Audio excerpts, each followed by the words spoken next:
सबसे पहिला हामी सिलौटोलाई पखाल्नु पर्ने हुन्छ। हामीले यसलाई एकदम मजाले पखाल्ने, घोटी घोटी। सिलौटो पखालिसकेपछि हामी अब यसलाई यता एकछिन साइड लाउँछौँ। त्यसपछि यो कागती छ, यो कागतीलाई यस्तो फोयो हुन्छ, फोयो यहाँ बसेको छ, यसलाई मजाले मिची मिची पखाल्छौँ।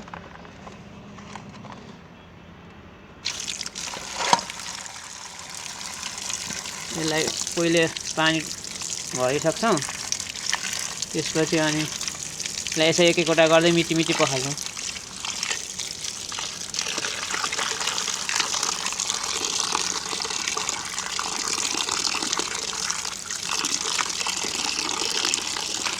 यसरी नै पखाल्दै जाने, पानी यसै आफै जाँदै गर्छ। अब हामी यो पानी एकचोटि सट्टै फ्याल्ने।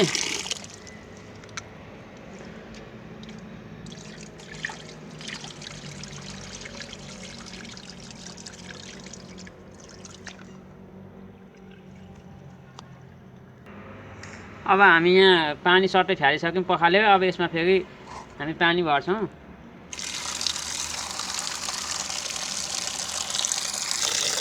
पानी भरिसक्यो, अब चाहिँ यसलाई हामी घोट्न थाल्छौँ। अब यहाँ सिलौटोमा यसरी घोट्ने, सिलौटोमा यसरी सबै घोट्नुपर्ने हुन्छ। एक बाई एक गर्दै घोट्दै यो पानी हालेको ठाउँमा हाल्ने, त्यसरी नै घोट्नुपर्ने हुन्छ। काहीँ काहीँ यस्तो फोहो गएको छ भने घोटिँदैन, त्यसलाई फेरि पखाल्नु पर्ने हुन्छ।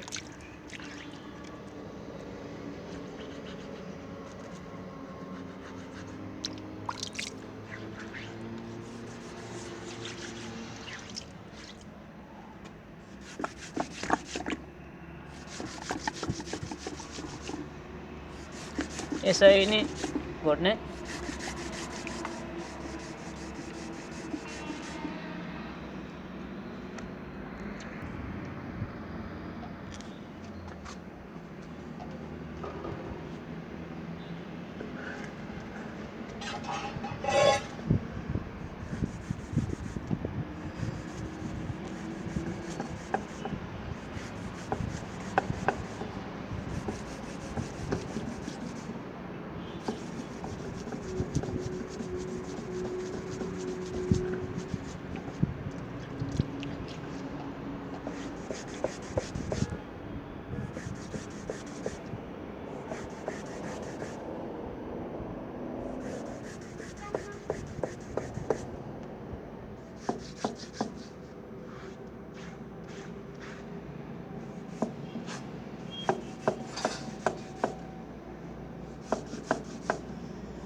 अब यो पानी चाहिँ अहिले हाल्दिने पानी मजाले तयाउने अनि अब घोट्ने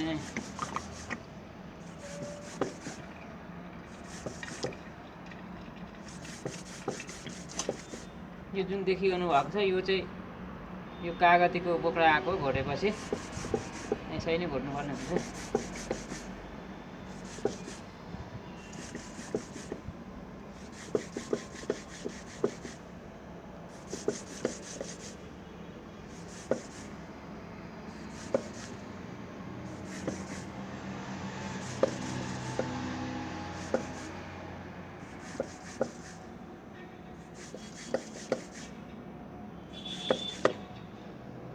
अब यो कागती लगभग घोटिसकिन आँट्यो घोटिसक्यो यस्तो हुन्छ यो घोटिसकेपछि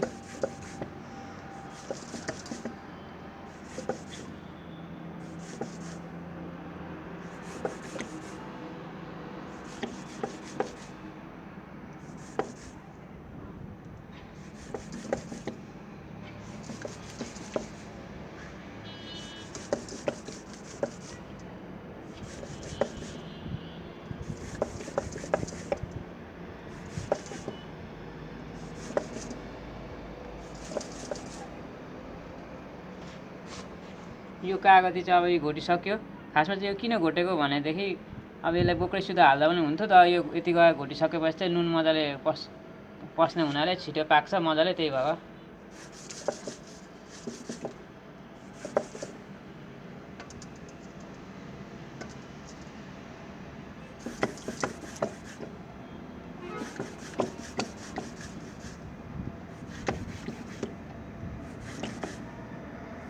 अब यसलाई चाहिँ तपाईँले नघोटी पनि हाल्न सक्नुहुन्छ नघोटी हाल्दाखेरि चाहिँ कागती अलिक निम्की ढिलो बन्छ टाइम लाग्छ नुनमा गल्नको लागि त्यही भएर घोटेपछि चाहिँ सजिलो हुने हुनाले म चाहिँ यहाँ घोटे हाल्दैछु तपाईँहरूले नघोटी पनि हाल्न सक्नुहुन्छ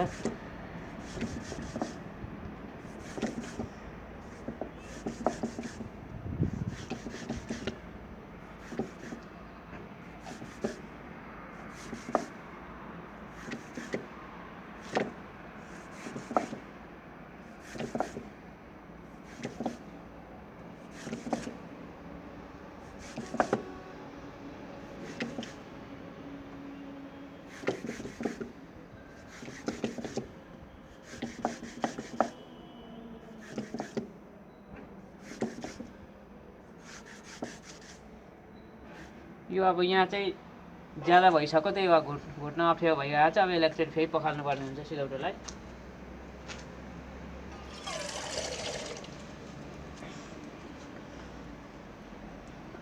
यसलाई अब यसरी पखालेपछि चाहिँ यहाँ जम्मा भएको फोहोरहरू फेरि गएपछि फेरि अलिक सजिलो तरिकाले घोटिन्छ यस्तो हेर्नुहोस् है यसरी बसेको हुन्छ तपाईँले ढुङ्गामा पनि घोट्न सक्नुहुन्छ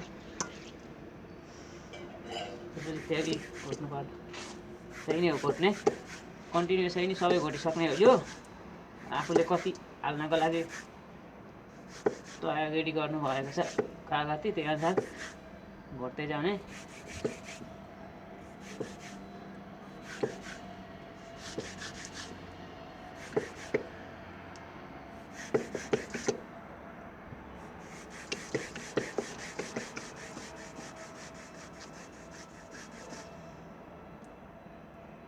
अझै यहीँ घोट्ने बाँकी छ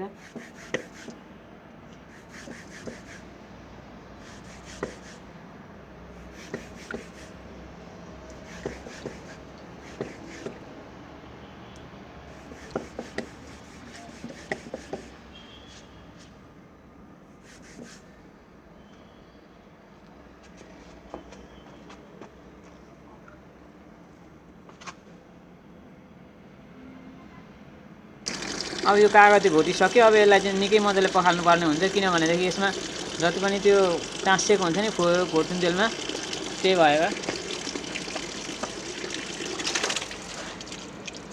यसलाई अझै मिची मिची पखाल्नु पर्ने हुन्छ जस्तै यस्तो भएको छ यो फोहोर लागेको छ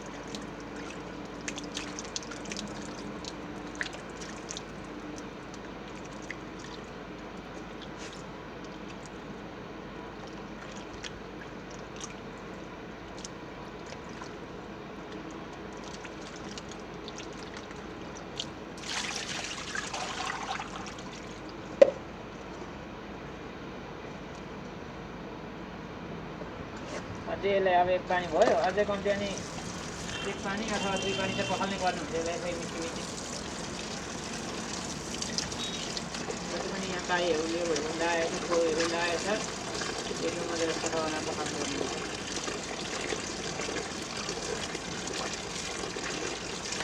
अब चाहिँ अलिक पखालेको पानी पनि अलिक सफा आउन थाल्यो।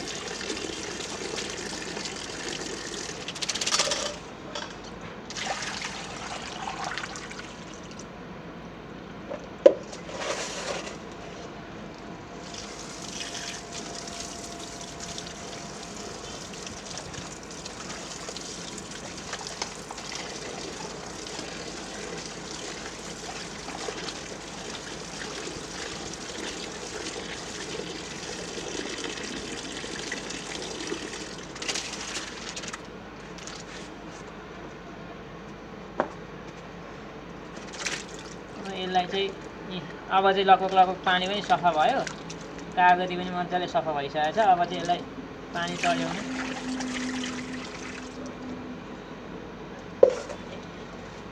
यस्तो भयो। यो चाहिँ होइन, घोटेर धोएपछि अब यसलाई चाहिँ हामी सुकाउँछौँ एकछिन। यसको यो पानी जुन लागेको छ नि, यो पानी चाहिँ एकदम सोच्ने हुन्जेलसम्म घाममा सुकाउँछौँ।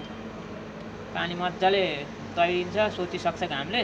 त्यस पछाडि चाहिँ यसको चाहिँ अलि हामी अचार बनाउँछौँ।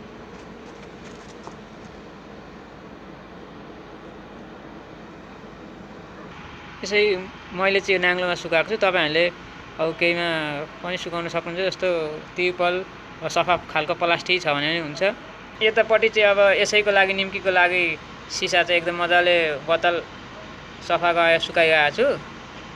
अब बोतल लगभग सुकिसकेको छ। अब यसलाई चाहिँ मजाले सफा कपडाले चाहिँ भित्र हात हालेर मजाले पुस्नुपर्ने हुन्छ। पुसेपछि जुन यो निम्कीको लागि सुकाइएको छ अमिलो कागती, यसलाई पनि रेडी गर्ने।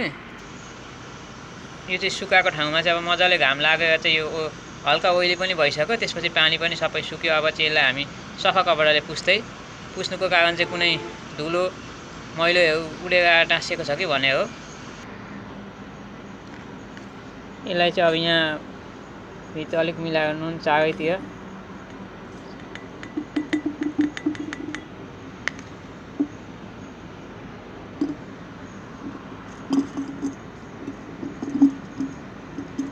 यसै नुन मिलाइसक्यो। अब माथिबाट यसलाई यसै हाल्ने।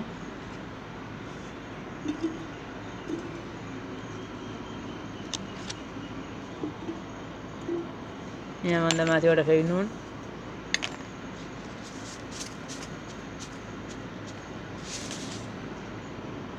चारैतिर एकदम मिलाएर हुने गरी। त्यस पछाडि फेरि कागती, त्यस पछाडि फेरि नुन,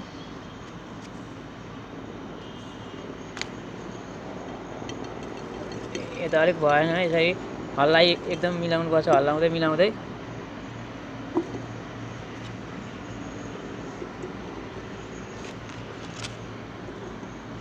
त्यस पछाडि फेरि नुन। यसलाई चाहिँ अब मजाले हल्लाउनु पर्ने हुन्छ, किनभने सबैतिर हाल्दा मात्रै नलाग्ने हुनाले यो चाहिँ अलिक अब भगिँदै आयो जस्तो लाग्दैन छेउ कुनाको। त्यही भएर यसै हल्लाउँदै यसलाई मिलाउनु पर्ने हुन्छ।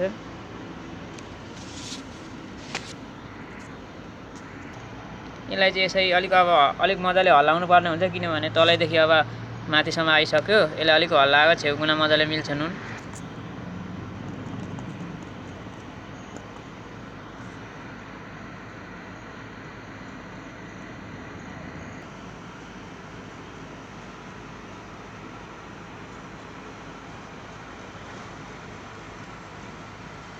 यसरी चाहिँ अब एकदम हालिसक्यो बयममा।